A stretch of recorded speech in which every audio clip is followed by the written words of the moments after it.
সকালবেলায় এসেছি সোনাশ্রীদের বাড়িতে পড়াতে। তো পড়াতে এসে একটা সুন্দর দৃশ্য আমি দেখলাম, আর আমার তো এমনিই পাখি ভালো লাগে।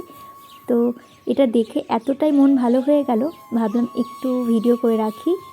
এটা আসলে আমার স্টুডেন্টের জেঠুর বাড়ি। এই জেঠু প্রতিদিনই চানাচুর দেয় পাখিদের জন্য। সবচেয়ে মজার কথা, প্রথমে কয়েকটা পাখি আসে, তারপর পাখিদের ডাকে আরও কত পাখি চলে আসে। আসলে পাখিদের ভাষা তো পাখিরাই বোঝে। আমাদের বাড়িতেও পাখি আসে, তবে আমরা চানাচুর দিই না, বাড়ির চাল দিই।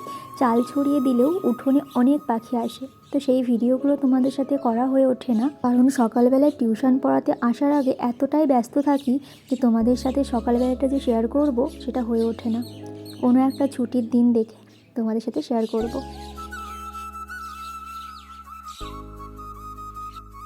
টিউশন পড়ানো হয়ে গেছে বেশ কিছুক্ষণ আগেই। আমি তো বাড়িতে বসেই ছিলাম, আর বাবা আজকে মাঠের থেকে তাড়াতাড়ি বাড়ি চলে এসেছে। তার কারণ বাবা আজকে যাবে মাসির বাড়িতে, ছোট মাসির বাড়িতে। ছোট মাসির শ্বশুর মারা গেছে, তো সেই শ্রাদ্ধের অনুষ্ঠানে যাবে। তো বাবার চুলগুলো ভালোই পেকে গেছে, অনেক দিন কালার করা হয়নি, আসলে সময় পাইনি। আসলে বাবা মায়েরা এমনই হয়, সংসারের বোঝা টানতে টানতে নিজের যত্ন নিতেই ভুলে যায়। তবে কোথাও গেলে একটু তো পরিপাটি হয়ে যেতে হয়। বাবা সেই জন্যই একটু তাড়াতাড়ি আজকে এসেছে। আজকে বাবা যাবে, আর কালকে যাবে মা আর বোন। আমি যাব না, কারণ আমি শ্রাদ্ধ বাড়ি খাই না। আগে গিয়ে খেতাম, তবে কেন জানি না এখন আর খেতে ইচ্ছা করে না। বাবা দুপুর 3:30টার দিকে ট্রেন ধরবে।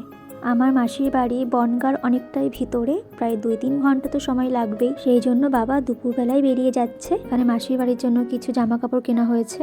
তবে সব থেকে যেটা ভালো লেগেছে পুচকুর জামাটা, মানে আমার মাসির নাতনির জামাটা। তো আজকে দুপুরের মেনুতে আছে রাইস আর চিকেন কষা। আগের দিন তো পিকনিক ছিল, তো আমি নিরামিষ খেয়েছিলাম। তো মায়ের খুব খারাপ লেগেছিল, সবাই খাচ্ছে, আমার মেয়েটা খেতে পারছে না। তো সেই জন্য বাড়িতে আবার দেখো রাইস আর চিকেন কষা করা হয়েছে। আর তোমাদের তো একটা জিনিস দেখানোই হয়নি, আমার ফুল বাগানটা। তো বেশ কিছুদিন ধরেই ফুল ফুটছে, ভালোই ফুল ফুটছে। তো এই দেখো অনেক ফুল ফুটছে। তো আমি আবার এখান থেকে ফুল তুলে পুজোও দিচ্ছি। বেশ বড় বড় ফুল ফুটেছিল, তো এখন তো বড় বড় ফুল তো আমি তুলে ফেলেছি, সেই জন্য দেখাতে পারছি না।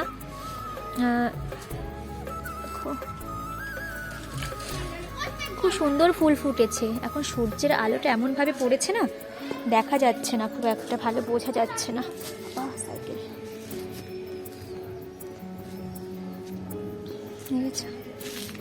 সব জায়গায় ভেবেছিলাম ফুল গাছ লাগাবো, এটুকু পুরোটা মাটি খুঁড়েও ছিলাম, কিন্তু হয়নি। আসলে এই যে আমাদের সরকারি ঘরটা যে হচ্ছে, তো বলা হয়েছিল যে এই ঘরটা ছাদ দেওয়া হবে। সে 2 মাস ধরে শুনছি 15 দিন পরে ছাদ দেওয়া হবে, 10 দিন পরে ছাদ দেওয়া হবে। এই করে করে পুরো শীতকালটায় চলে গেল, আমার ফুল গাছটাও লাগানো হলো না। আসলে যদি আমি ফুল গাছ লাগাতাম আর সেই সময় যদি আমার ছাদ হতো, তাহলে কি হতো বলো তো, মানে আমার গাছগুলো পুরো নষ্ট হয়ে যেত। আর ফুল গাছের যা দাম, তো সেই ভয়তে আমি যে ফালতু টাকাগুলো নষ্ট হবে, সেই ভয়তে আমি ফুল গাছ লাগাইনি। তো এখন ভাবছি লাগালে হয়তো ভালোই হতো আমার। তো ঠিক আছে, এই গাঁদা ফুল গাছ লাগিয়েছি, এতেই আমার মনে শান্তি। আরেকটা জিনিস দেখো, আমার মা এখানে মাটির উনুন করেছে। আসলে আমার কাস্তে পিঠে, যে কাচি পিঠে বা ওই কাচি পিঠে আছে না, মানে কাস্তে পিঠে বলে, হ্যাঁ, তো এই পিঠে আমার খুব ফেভারিট। তো ওটা তো উনুনেই বেশি ভালো হয়, তো সেই জন্যই মা এখানে উনুনটা করেছে। আসলে আমাদের এখনও মানে শীতকালের পিঠে খাওয়া হয়নি। পিঠে খাওয়ার দিন তো একাদশী পড়েছিল, তো সেই জন্য পিঠে করা হয়নি।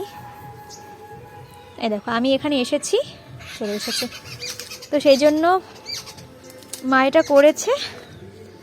দেখি কবে পিঠে করে, এই উনুনটা আবার ঠিকঠাক করবে, তারপরে পিঠে করবে। দেখো আমি সব ওই দেখো ফুলগুলো কিভাবে নষ্ট করছে বলো, এই ফুল আর দেওয়া যায় ঠাকুরের? দেখো ভেঙে ভেঙে, দেখো কুকুর বিড়াল এরা আসবে, এসে আমার ফুল গাছ, যত ঝগড়া ওদের এই গাছগুলোর মধ্যে, যত ঝগড়া।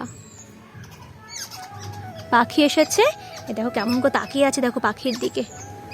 ওই পাখিটাকে এত বদ, এরা পাখি মেরে চলে আয়, পাখিগুলোকে মেরে ঘরে নিয়ে আসবে। এত বদ, এরা এত শিকারী না। আয় চলে আয়। খুব খারাপ লাগে যখন পাখিগুলোকে মারে। দেখো আমি চলে আসছি, এবার চলে আসবে। চলে আসো, চলে আসো মা, চলে আসো। দেবো দেবো, আটকে দেবো। চলে। তো ভিডিওটা তোমাদের কেমন লাগলো অবশ্যই কমেন্ট করে জানিও, আর ভালো লাগলে চ্যানেলটাকে সাবস্ক্রাইব করে দিও।